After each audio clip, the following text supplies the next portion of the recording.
Ahoy hoy! Welcome back to my channel. Today, I just decided to give you guys an update about how I've been lately. Because it's been a while since I really talked much about anything. The last major vid I really did was the streaming video, which was like back in June. Maybe early July, something like that.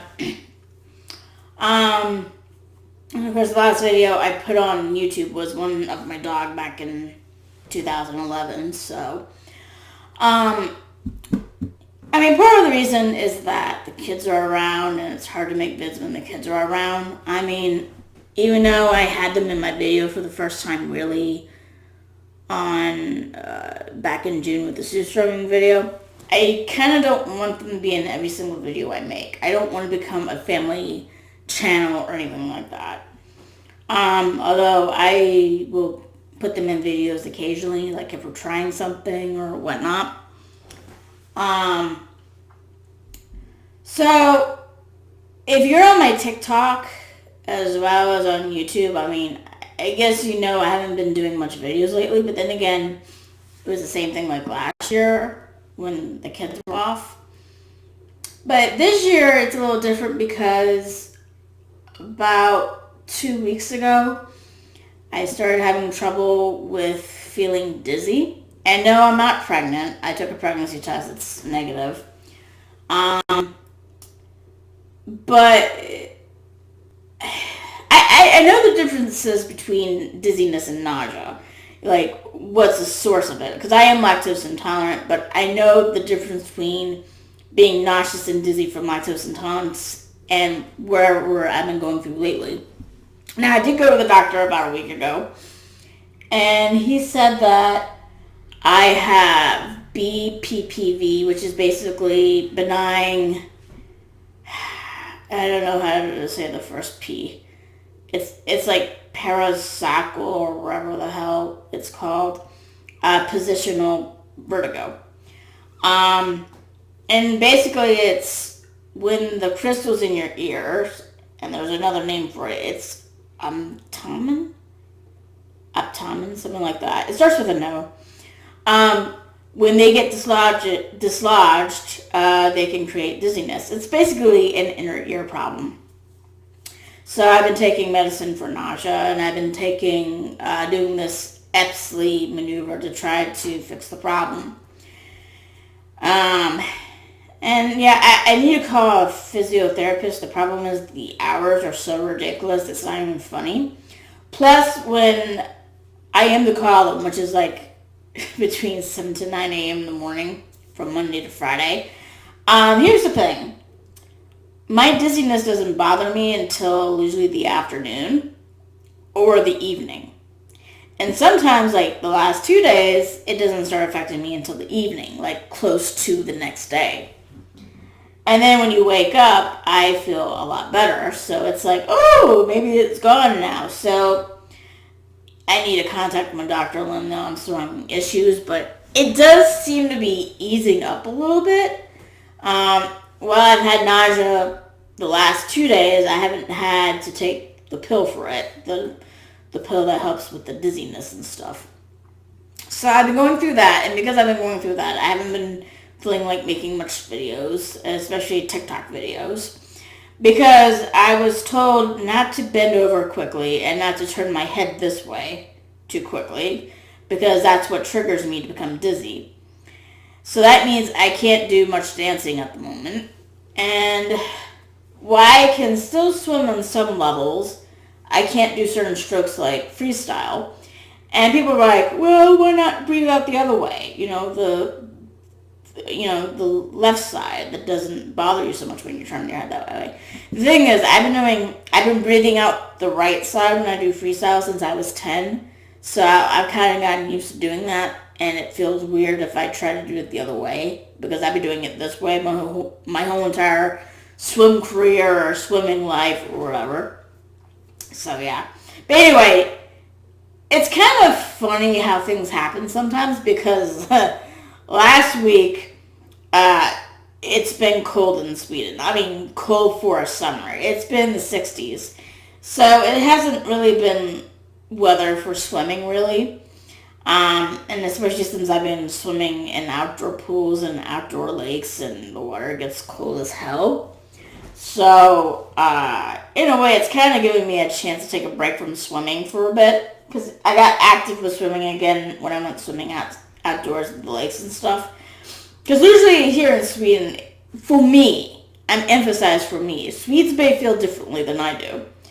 But for me, it doesn't get really too warm to swim outside until you hit the 70s. Because where I'm from, where I'm from in Maryland, there's no lakes that I can think of that you can go swimming other than Deep Creek. But Deep Creek is one of those areas that's very posh and wealthy, and I just never went there before, so. But the lakes around us, like Fox Hill, that's not for swimming at all. So I never really got used to lake swimming. I mostly either swim in the creek near my grandparents' house, or at least where my grandparents lived in Virginia, in the northern neck. Except I had to encounter jellyfish or sea nettles. But the water was usually warm. So I'm not exactly, when it's the 60s, it's too cold for me to go swimming because I usually don't go swimming until it's very hot. But this past year in Sweden, it's been fairly warm during the summertime. And actually, other than the warm weather we had for a while, it's been raining a lot this past week, so things have been cooling down. And we also had a lot of thunderstorms more than usual. So yeah. Let's see. There is something I got diagnosed for back in April. I'm not ready to go into detail 100% yet of what I got diagnosed with because I'm a little bit nervous about talking about it. What I can say is that originally, about a year ago, I started an investigation into seeing if I had Asperger's or any other autistic spectrum disorder. And in March, they discovered that no, you don't have autism. You have something else, though. And I did get diagnosed with what they suspected I had from the conclusion of the investigation to see if I had autism or Asperger's or something else. So there's that. But like I said, I'm not exactly ready yet to talk about that. There's a part of me that wants to, but there's another part of me that's like hesitant to talk about it. So, let's see. The kids start school in about 3 weeks. They start on the 16th. And I'm getting my second COVID-19 vaccination on the 18th, 2 days later. I got my first on June 30th. Yeah, I got it on the 30th. I did get a sore arm, but I also got a headache, but I can't really say I got the headache from the vaccine because the day before I got the vaccine, I also had a headache, and I get headaches when the barometric pressure drops because it was really cloudy and rainy that day and the day I got my first vaccination. And not to mention, for a month before that, and then a little bit after that, I've been having trouble with allergies as I'm allergic to grass pollen. So my asthma was going wonky as well. So yeah, I mean, between mental and physical problems and having issues, just like not posting a lot of videos. But I mean, I've been here since last year. You know that I wasn't making much videos last year either. So yeah. What to expect in the next coming weeks is, I don't know really. I mean, I have a lot of ideas for when October comes. Like reviewing spooky stuff, trying autumn and Halloween related food, and of course I'll do some of that with my son. Maybe my daughter if she's interested. I might talk about some things, do story times or whatnot. I don't know. And the thing is, I decided a few months ago that I'm going to have a change of direction of what I want to do. I'm still planning on making YouTube videos and TikTok videos because I do like to entertain people for fun. But I think and the thing is, my shift when I started my YouTube channel in 2018 was promote my book more. And, because I do have a book out. But it's a vampire romance, and of course we're in a phase right now where vampire romances or vampires are not that popular, so it hasn't been getting a lot of sales, even though I have gotten sales, and people have downloaded it for free when I had free ebook sales as well. But, since I was a kid, I wanted to become an entertainer. I wanted to act in movies and television and all this other stuff, and I don't know. Here's the thing. I was warned back when I was a theater major that the entertainment industry is very competitive. Now, I didn't expect YouTube and TikTok to come along. They were before, they happened way after my time. I was in school, so I was only expecting to become an entertainer in, like Hollywood or New York. And then when I moved to Sweden, those are still dashed by. I'm like, okay, I'm still going to write a book, get it published, and see if I can act in it as one of my characters, like what Sylvester Stallone did with Rocky. But just hearing a lot of people come out lately from Hollywood about all the abuse they went through, it's just like, eh. And then on top of that, having my new diagnosis from April, that's kind of giving me a little bit of pause too, because there's things like stress. I have something that stress can actually make my disorder worse, believe it or not. So I kind of don't want that to happen at all. And so it basically put me at a crossroads of, do I still try to want to become monetized on YouTube and, do this other stuff, and focus on becoming a professional entertainer? And the thing is, no. Again, don't get me wrong, I'm not deleting my channel. I'm not deleting my TikTok. I'm still going to provide videos. It's still going to be fun and entertaining. But let's just say my focus is changing on what I want to do career-wise. And that is, I want to become a massage therapist. Now, I can't do anything now because we're still in the pandemic. And my significant other is currently going to school to get his degree in business management so he can work as a manager. And he's expected to graduate next year. So once that happens, I'm going to start pursuing to get licensed as a massage therapist and to do something involving massage therapy. I know there's a place in my village that does massages, and I'm going to see if I could be somehow a massage therapist at the hospital that's nearby and stuff like that. I'm probably sure massage therapy does factor into physical therapy just a little bit.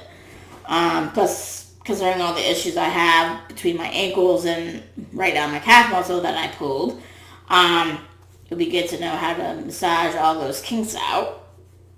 And then there could always be the possibility, although I doubt I'll do it, because I don't really consider myself to be business savvy enough, but like start my own massage therapy business or something. But I prefer to work for somebody else rather than try to take the reins for myself. So yeah, but like I said, I'm still going to do videos for TikTok and YouTube. It's just that the focus is going to be changed more, and I think part of the problem is that I've been so focused on trying to get more subscribers, trying to get monetized, that I'm trying so hard, and it's becoming less fun. I see it more of a chore than a passion and stuff. So I think if I focus on doing something else for financially, it will get better. And if I do get monetized, that'll be an extra bonus. And but like, yeah, I've just had a change of heart and stuff, guys. And it took me a while to figure out what I want to do, even though I've known known, or what I thought I wanted to do for the longest time was entertain people. But yeah, I'm just, and I mean, it's not just, struggling to make content that people like. It's also, I'm dealing with my own issues too. Like, I'm dealing with, on the dance side, having ankles that suck. Now dealing with the vertigo. And then, with writing, I come across so many writing blocks, it's not even funny. And then I second guess myself about, oh, does this sound good enough? Will people be interested enough?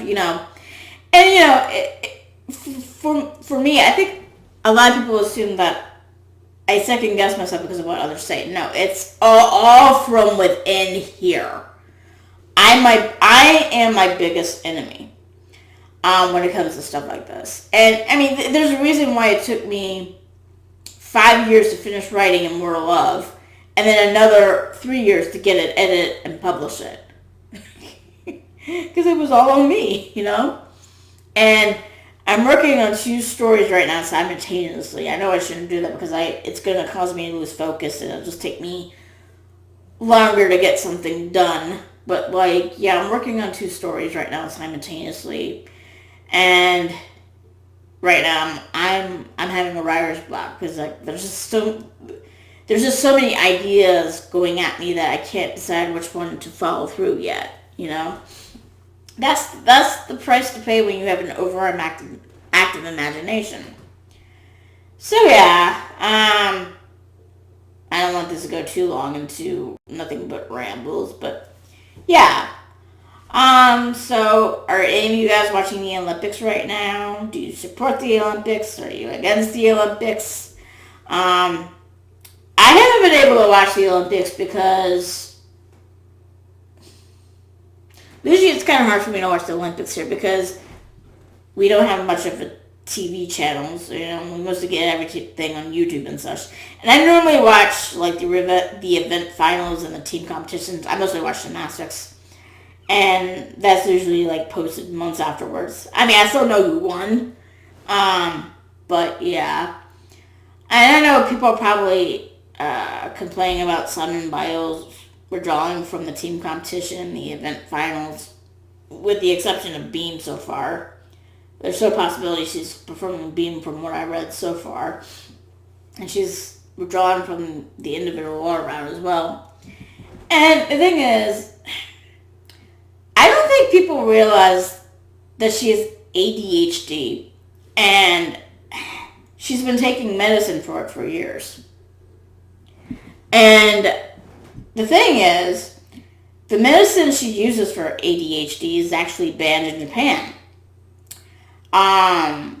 This isn't a banned substance from the World Anti-Doping Agency or whatever it's called, and this isn't something from the Olympic Committee. This is a banned substance in Japan, which could get her arrested or in jail. So she opted not to take it, and I don't know when she got off it. I don't know if she got off it before she went to the Olympics or what. And I don't know if she's taking a substitute for it. But if you put yourself in her shoes, okay, and you've been taking a medicine for years, and now you can't do it at the Olympics because it's banned in that country, and you either have to go cold turkey or use a different medicine, you got to consider what happens. First of all, there are side effects from the withdrawal of not using the medicine. Second of all, her ADHD is probably acting up, which could explain why she's having twisties, which is a gymnast term for she has no idea where she is in the air when she does tumbling. And this is a thing among gymnastics. And it can be dangerous, too, depending on what skill you're doing. And she does a lot of dangerous skills. Now, it's not just related to a mental illness. From what I understand, it can happen if you're stressed or something. But a lot of gymnasts say it takes a week or two for it to be shaken off. And she doesn't have time to do this at the Olympics. So it's one of the reasons why she's had to miss the all-around the vault and the uneven bars in the floor finals, as well as the individual all around. Not to mention getting out of the team competition. And a lot of people are like, oh, it's the pressure's getting to her. No, it's not. We know it's not, because she handled the Olympics in 2016, which was her first, and she was able to do it well. She was able to get 4 gold medals and a bronze. So no, it's not that. And also, take into consideration too, if she's not taking this medicine, or taking any medicine for her ADHD, like I said, you can get side effects from withdrawal, which is she's probably dealing with, as well as the ADHD symptoms themselves. And then on top of it all, if she is taking a substitute medicine for her normal ADHD medicine, bear in mind she'd be dealing with side effects that she normally doesn't get from with the other meds she normally takes. So that's a lot to consider. And yeah, that could play a role in your mental health, because suddenly the stuff that you're used to taking, you can't take anymore while you're in the Olympics, is messing with your head. And that's causing her to get twisties and stuff. Not to mention she's also injured as well. And in a way, I did something similar to her back in my last year of competition. I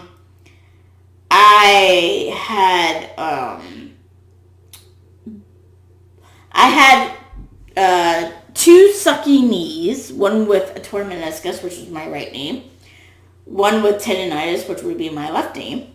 And I was at a point where I was in so much pain that I couldn't stand for an hour. And I had a job then where I would stand at work for more than 1 hour. And so in March of 2000, I found out about the torn meniscus and the tendonitis, and that the torn meniscus needs surgery, but I wanted to wait until after Nationals in July to get it fixed. And I knew that was going to be the end of my dance competition career, because recovery requires 6 months, which means I would miss the next season for a competition. But I was 18 already. I was a senior. I was going off to college.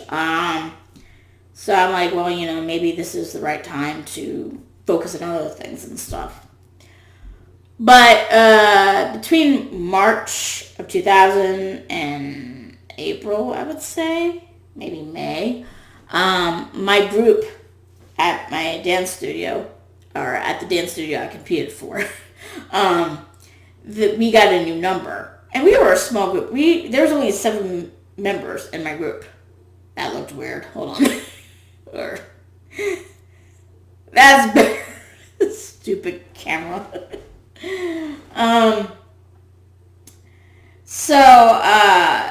Now the dance competition group I was part of, we were made up of multiple people, but there were like 7 groups that made up the whole entire dance competitive troupe. So I was in group 6.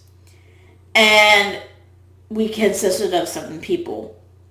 So we learned a new jazz routine, like late March, early April. And I used to dance with knee pads on, right? And this routine involved being on the floor a lot, kneeling on the floor and all this other stuff. And I was struggling to get up. I was struggling to stay on my knees for a very long time.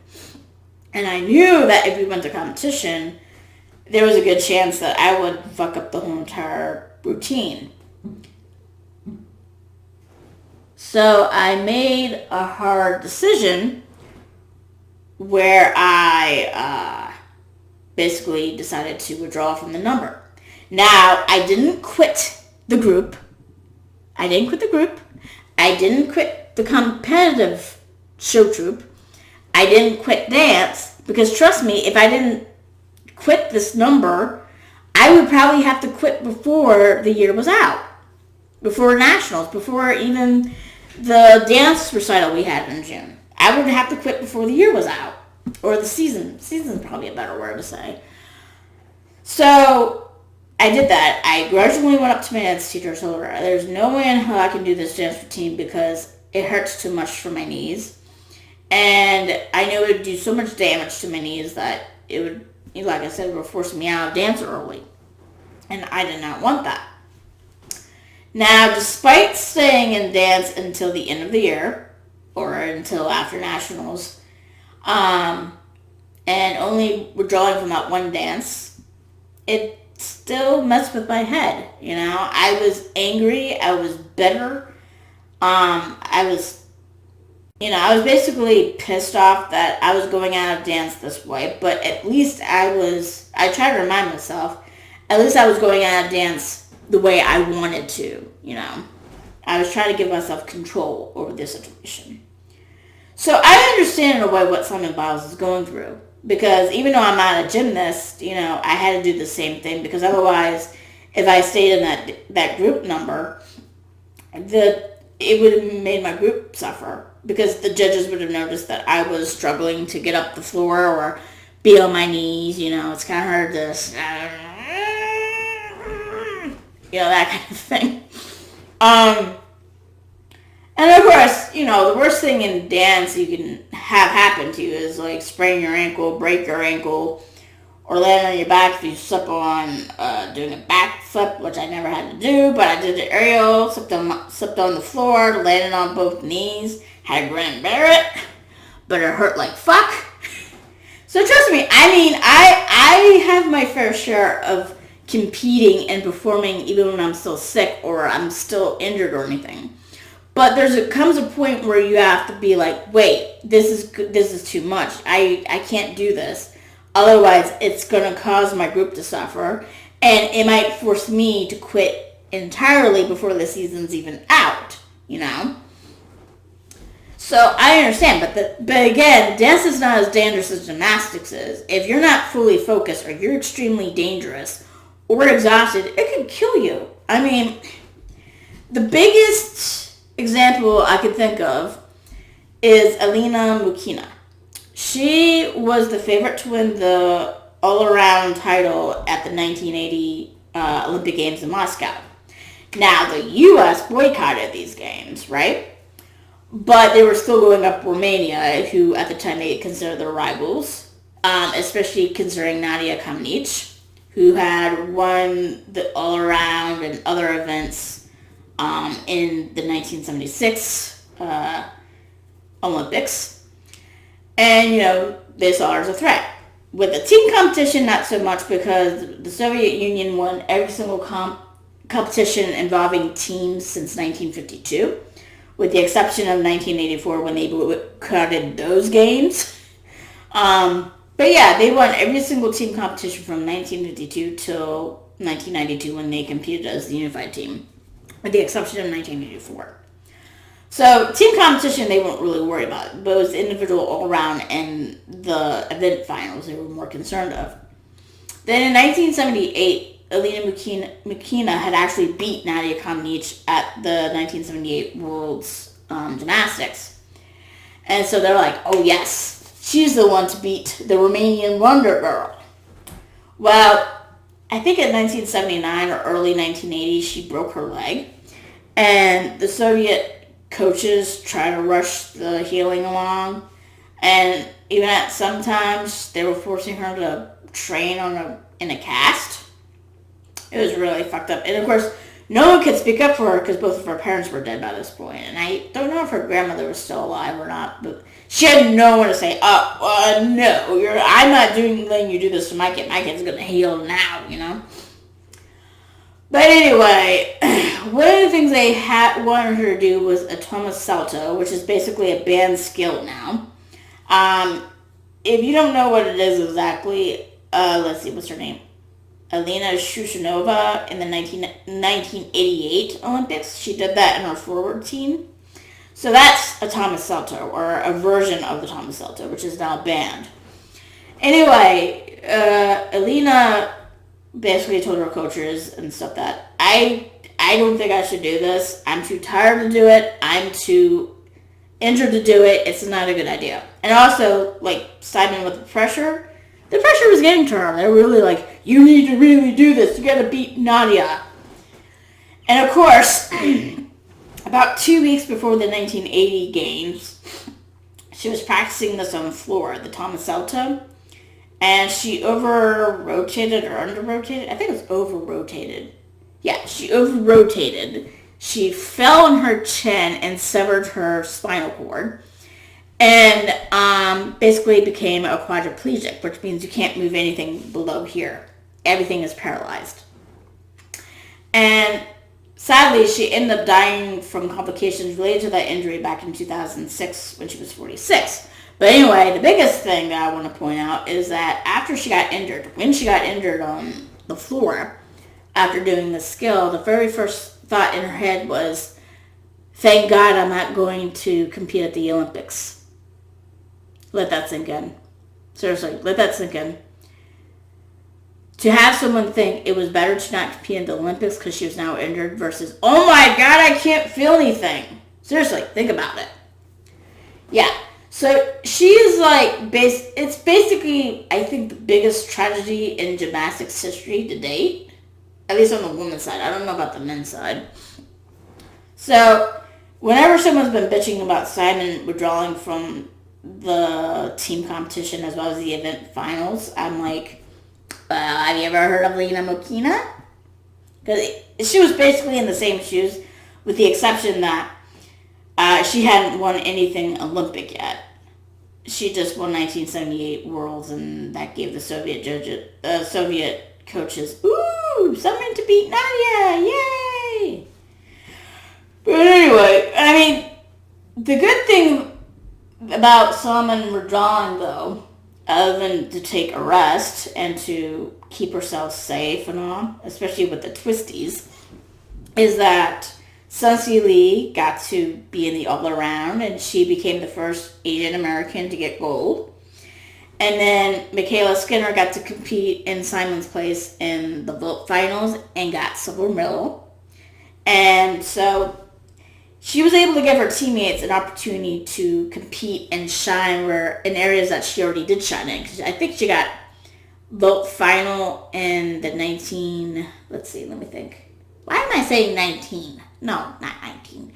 She got to be vault finalist, or got to win vault in, I think she did, yeah, because she got 4 gold medals and stuff, and a bronze. But anyway, she gave people on her team chances to shine in places that she already shined in, you know? And I think that's great, too. But then again, that's my opinion. I know many people out there don't think the same way like I do, and all, but I'm just giving you guys a perspective that you might want to consider, that part of the problem is that she doesn't have her meds she normally takes, and she's trying to do this all while combating ADHD, side effects from withdrawal if she's not taking meds for this, and possible side effects if she's taking different medication. Not to mention dealing with twisties that other gymnasts have confirmed is a thing in gymnastics. So yeah. So that personally became a ramble by Simone Biles. Alright, okay, I think this is enough. Alright. If you like this video, hit like. If you subscribe, I'd be absolutely happy.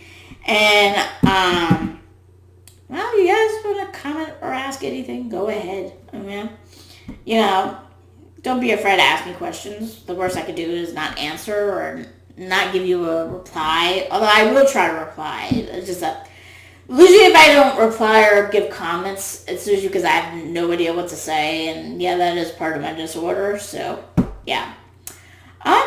So I'll see you all later. Toodles.